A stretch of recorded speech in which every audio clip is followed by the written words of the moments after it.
नमस्कार, 99 न्यूज के इस बुलेटिन में आपका स्वागत है। मैं हूं तबरेज अनवर। बागमारा के बरोरा थाना अंतर्गत बीसीसीएल एरिया 1 में संचालित राम अवतार आउटसोर्सिंग में बाइक सवार अपराधियों ने कंपनी के वाहन पर बमबाजी कर दहशत फैलाने की कोशिश की है। बताया जा रहा है कि बम कम क्षमता की थी, जिसकी वजह से कोई बड़ी घटना नहीं हुई है। वहीं घटना की सूचना के बाद बरोरा पुलिस घटनास्थल पर पहुंचकर तफ्तीश में जुटी है।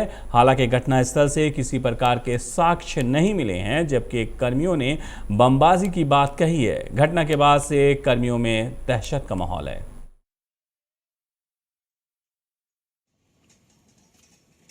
बमबाजी तो हुई है गाड़ी टिपर नंबर 1 पे। कितने लोग थे, कुछ देख पाए? एक आदमी को बम फेंकते हुए तो हम देखे हैं और गाड़ी में 3-4 लोग था। कितने मोटरसाइकिल में था वो लोग? मोटरसाइकिल तो हम देखे नहीं है, लेकिन आदमी को देखे हैं, क्योंकि टिपर हम स्पीड करके फिर भागे हैं वहाँ से, तो हम उतना तो देख नहीं पाए हैं।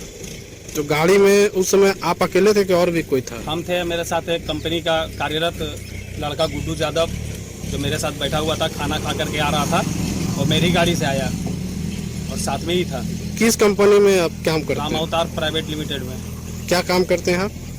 ड्राइवर का, टिपर ड्राइवर। तो जो युवक बमबाजी किया वो कितना बम चलाया? 2 बम। दोनों बम में ब्लास्ट हुआ? एक बम ब्लास्ट हुआ, एक बम टायर से टकराकर झाड़ी में चला गया, जिसको थाना वाला मतलब अपने कस्टडी में रखे हुए हैं। किसी को पहचान पाए? कुछ पता चला कौन है? पहचान के लिए तो हम लोग हुलिया को बताए हैं, इस तरह का लड़का था, उस हिसाब से पहचान उसका हो ही जाएगा। फ़ोन के माध्यम से सूचना मिला कि राम अवतार माइनिंग कंपनी के वॉल्वो पे बमबाजी किया गया है। इस सूचना के सत्यापन में जब वहाँ पे पहुँचे तो अभी तक इसकी कुछ वैसा विशेष चीज़ प्राप्त नहीं हुआ। अभी इसकी जांच की जा रही है। पता चला है कि एक कम क्षमता वाला देसी बम की फेंके जाने की संभावना है। आगे इसमें आवेदन मिलती है तो जो भी बम फेंके। बागमारा के भीम कनाली में लायंस क्लब सेंटेनियल की पहल पर पूजा मेडिकल में ऑक्सीजन सिलेंडर बैंक स्थापित किया गया है, जिसका उद्घाटन बागमारा विधायक ढुल्लू महतो और बीडीओ सुनील कुमार प्रजापति ने संयुक्त रूप से किया। इस दौरान विधायक ढुल्लू महतो ने कहा है कि आज का दिन बागमारा क्षेत्र के लिए गौरव का दिन है।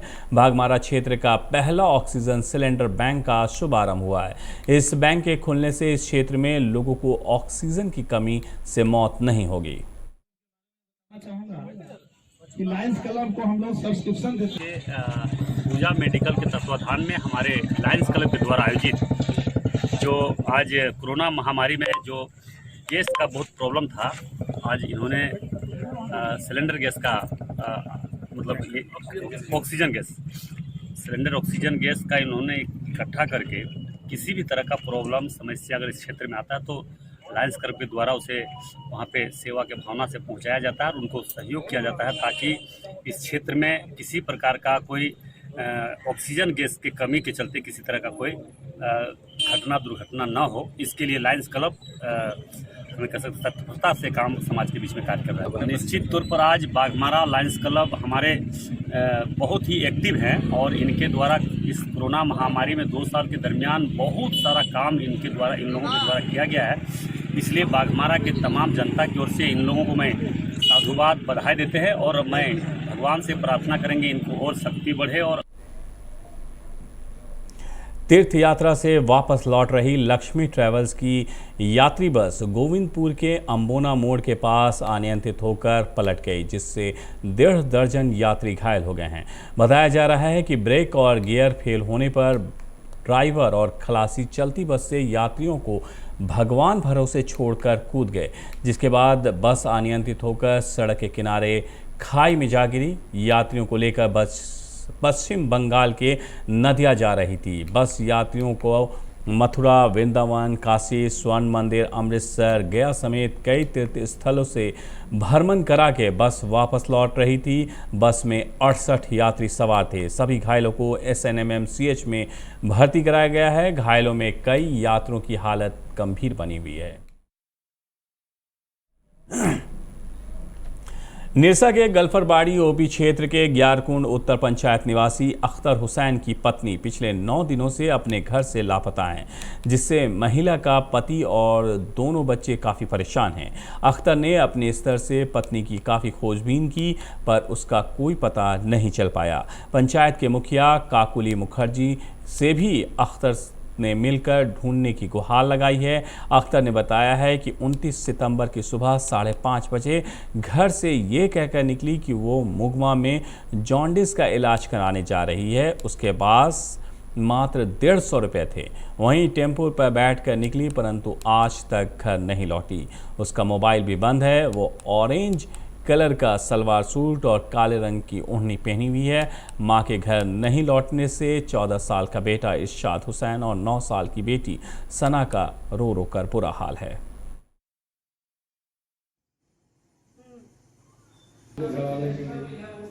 और हमने उसका किराया में दिया 150 रुपये, और उसके बाद गए तो वापस नहीं आए।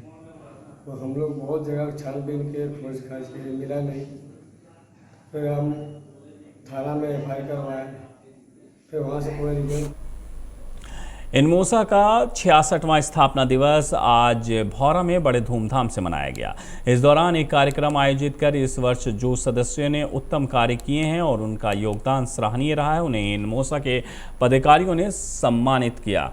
मौके पर इनमोसा के क्षेत्रीय अध्यक्ष धनंजय कुमार सिंह, सचिव आनंद कुमार मौर्य, संचालन कर्ता जयानंद पासवान समेत कई सदस्य शामिल थे। हम आपको बता दें कि INMOSA Indian mines supervisor and staff association की स्थापना 8 अक्टूबर 1956 में हुई थी।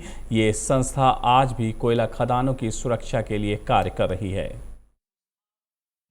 स्थापना दिवस मनाता है जिस दिन उसकी अपने देश की सुरक्षा के लिए पूरे तन मन और बहादुरी के साथ लड़ता है। उसी तरह से हम माइनिंग सुपरवाइज़र लोग देश के अंदर में पूरे भारत में हम कैसे एनर्जी दें, कैसे ऊर्जा दें, क्योंकि कोल इंडिया का एक आपने देखा होगा कि हम हैं बिजली, हम हैं आग, हम हैं कृपा निधान।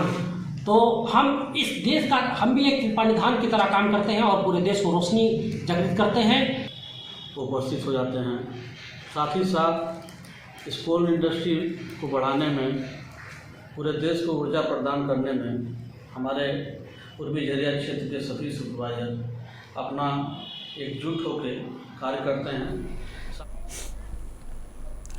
झरिया विधानसभा क्षेत्र में व्याप्त जन समस्याओं के निराकरण को लेकर भाजपा नेत्री रागिनी सिंह आज उपायुक्त संदीप सिंह से मुलाकात की। उन्होंने चक्रवात तूफान में बेघर हुए लोगों को सरकारी सहायता देने की मांग की है। साथ ही उन्होंने कहा है कि पूर्व की सरकार के द्वारा झरिया में पारित 312 करोड़ की जल योजना के तहत जामाडोवा प्लांट में लगे सभी मोटर पंपों को बदलना था, परंतु योजना के शुरू हुए 2 वर्ष हो गए हैं, पर अभी तक मोटर पंपों को बदलने का प्रयास भी नहीं किया गया है। मोटर पंप में खराबी आने के कारण झरिया में नियमित जलापूर्ति नहीं हो पा रही है। उपायुक्त ने इन सभी समस्याओं के निष्पादन का भरोसा दिया है।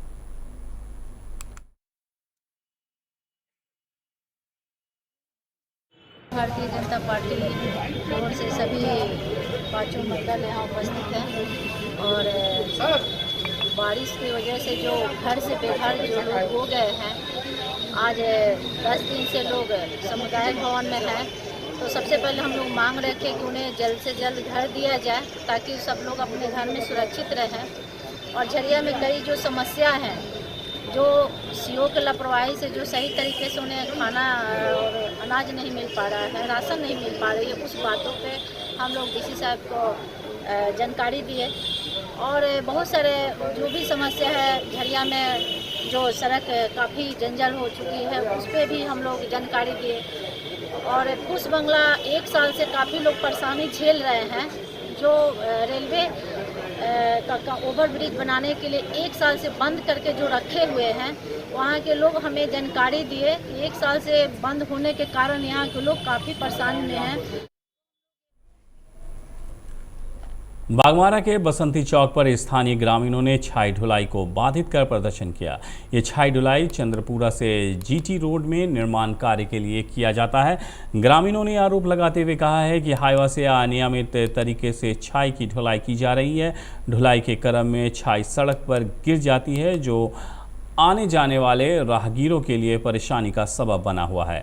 लोगों ने चेतावनी देते हुए कहा है कि दुर्गा पूजा से पहले छाई ढुलाई बंद नहीं की गई तो अनिश्चितकाल के लिए सड़क पर धरने पर बैठ जाएंगे। इस मामले में बागमारा विधायक ने कहा है कि यह राज्य सरकार की लापरवाही है, वैसे लोगों पर कार्रवाई की जानी चाहिए। का मांग है कि रोड में जो छाई का ट्रांसपोर्टिंग हो रहा है, उस छाई से हम ग्रामीणों को बहुत तकलीफ हो रहा है। आना जाना ग्रामीण को भी किया, पूरे जो भी मोटरसाइकिल से आना जाना करता है सबका दिक्कत इस छाई से हो रहा है। इसलिए हम लोग निकल रहे थे तो हम लोग देखें कि यहाँ बसंती चौक में इतना छाई गिरा हुआ है कि लोग को आना जाना भी कठिन हो रहा है। इसलिए हम लोग छाई को रोके हुए हैं और इसलिए हम लोग और एक बार रोके थे। हम लोग चेतावनी दिए थे लेकिन लोग माना नहीं और हम लोग बोले हैं कि भाई इसको व्यवस्था होना चाहिए। जब छाई चल रहा है ट्रांसपोर्टिंग के लिए तो हम लोग को रोक टोक लेके इसका व्यवस्था होना चाहिए। में जाता है रोड में सूखा छाई लेकर के जाना है, तिरपाल ढक के जाना है। गीला चला गया है, पानी हुआ है। अभी हमको देखे नहीं है, अभी हमको देखेंगे पता चलेगा कितनी गाड़ी में पत्रकार सूखा छाई गिरेगा। छाई डाला में जमता ही है। हाँ, सड़क पे जो गिर रहा है उसके बचाव के लिए हम कर रहे हैं। अभी पानी छिड़काव करेंगे, अभी रोड को साफ करवाएंगे। अभी आज गिरा है इसलिए आज अभी हम साफ करवाएंगे। राज्य सरकार का जो कमी है उस कमी को किसी से कोई छुपा हुआ नहीं है। जरूर इस धनबाद रोटरी क्लब और बैंक ऑफ इंडिया शाखा ने धनबाद में दिव्यांग बच्चों के विकास के लिए लैपटॉप, कंप्यूटर समेत कई सामग्री दिए। मौके पर state bank of India zonal कार्यालय के प्रतिनिधि ने बताया है कि बैंक अपनी सामाजिक दायित्व के तहत दिव्यांग बच्चों के स्कूल जीवन ज्योति में लैपटॉप, कंप्यूटर समेत कई अन्य सामान स्कूल प्रबंधन को सौंपे हैं, जिससे कि दिव्यांग बच्चों के विकास में योगदान हो सके।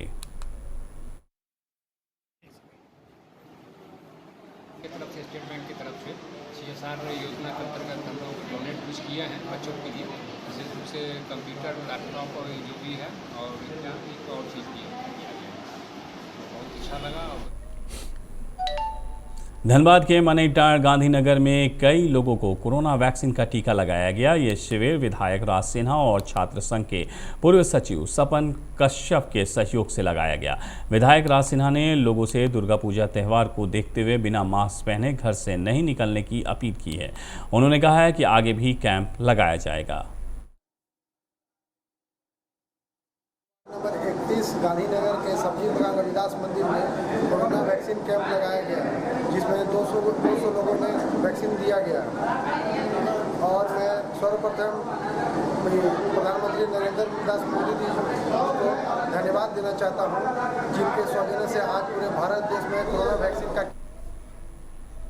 देश की आज़ादी के अमृत महोत्सव के तहत NSG की अखिल भारतीय सुदर्शन भारत परिक्रमा कार रैली आज जमशेदपुर पहुंची। सरायकेला खरसावां के डोबो पुल के पास उनकी जमशेदपुर में एंट्री हुई। इस दौरान कड़े सुरक्षा के इंतजाम किए गए थे।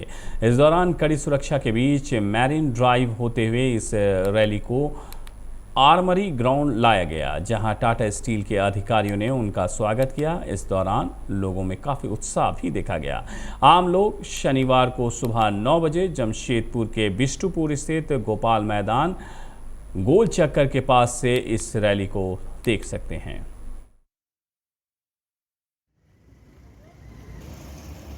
जो भारत सरकार ने, जो प्रधानमंत्री साहब ने आज़ादी का अमृत महोत्सव सेलिब्रेशन करने के लिए बताया था, उनका 75 ईयर्स ऑफ इंडिपेंडेंस नीचे करिए ना एडिट पूरा साल की जो सेलिब्रेशंस हैं 2 अक्टूबर को चले थे। जहाँ